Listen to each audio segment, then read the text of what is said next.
আসসালামু আলাইকুম, শাহনারা কিচেনে সবাইকে স্বাগত। আমি আজকে রাইস কুকারে ভাত দিয়েছি, আর এই যে ভর্তা করার জন্য এগুলো সব দিয়েছি। এই যে দেখি কোন পর্যন্ত কি হয়। যাই হোক, এই যে আলু জ্বালাই দিয়েছি। এই যে এইটা হচ্ছে আর যেরকম হলুদটা জ্বলবে সে সময় হয়ে গিয়েছে। দেখো, দুটো কবুতরের বাচ্চা জবাই করেছি, ছাপ টাপ করে নিয়ে এসে ঘরে নিয়ে চলে আসিছি। নিয়ে সুন্দর করে কুটে বেছে নিয়েছি। আলু একটা কুটিছি, প্রায় হাফ কেজির বেশি গোস্ত হয়েছে, দারুণ গোস্ত হয়েছে। আর পেঁয়াজ কুটে নিয়েছি বেশি করে।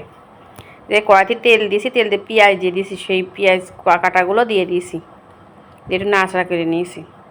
যে হালকা লাল লাল হয়ে উঠেছে তখন আলুটার গোস্তটা দিয়ে দিয়েছি, কবুতরের গোস্তটা দিয়ে নাড়াচাড়া করে নিয়েছি। 10 মিনিট ধরে ভাজবো এই গোস্তটা। এই সাইডে আমার ভাত হয়ে গিয়েছে, ভর্তাগুলোও হয়ে গিয়েছে। এই যে উপরে একটা ভাঙা দিয়ে থুয়েছি নরম হওয়ার জন্য। এই যে দেখেছেন একদম ভাজা ভাজা হয়ে গিয়েছে। এই যে দিয়ে বিরিন্ডার জার ধোয়া পানি দিয়ে দিয়েছি একটু। আর রসুন, না এটা আদা, আদা দিয়ে দিয়েছি একটু। এটা রসুন দিয়ে দিয়েছি। এই যে আর শুকনো ঝালের গুঁড়ো দিয়ে দিয়েছি। আর আমার সাথে সিক্রেট মশলা দিয়েছি, অল্পতে অনেক স্বাদ। জিরের গুঁড়ো, ধনের গুঁড়ো, অনেক মশলা একসাথে আছে, অল্পতে অনেক স্বাদ দিয়ে ভালো করে নাড়াচাড়া করে দিয়েছি। লবণ দিয়ে দিয়েছি, দিয়ে সুন্দর করে নাড়তে নাড়তে আরও ভেজে নিয়েছি। এই হলুদের গুঁড়ো দিয়ে দিয়েছি এবারটা লাস্টে, দিয়ে এত সুন্দর করে পটপটে করে ভেজে নিয়েছি। নিয়ে এবার ঝোলের পানি দিয়ে দিয়েছি।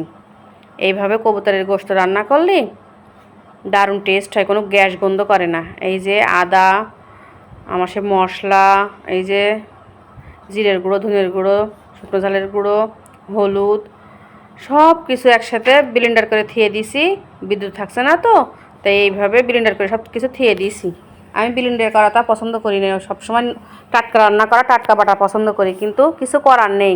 গোস্তরাই সাইডে হয়ে গিয়েছে, নামিয়ে নিয়েছি। নামিয়ে নিয়ে ভর্তাটা আপনাদের দেখাতে পারলাম না, পরে একসময় দেখাবার। ভর্তা রেসিপি গোস্তগুলো নিয়ে বেড়ে নিয়ে চলে এসেছি। কারোর সাথে কাগজে লেবু নিয়ে এসেছি, কাগজে লেবু না নিয়ে আসলে হয়। আল্লাহ হাফেজ।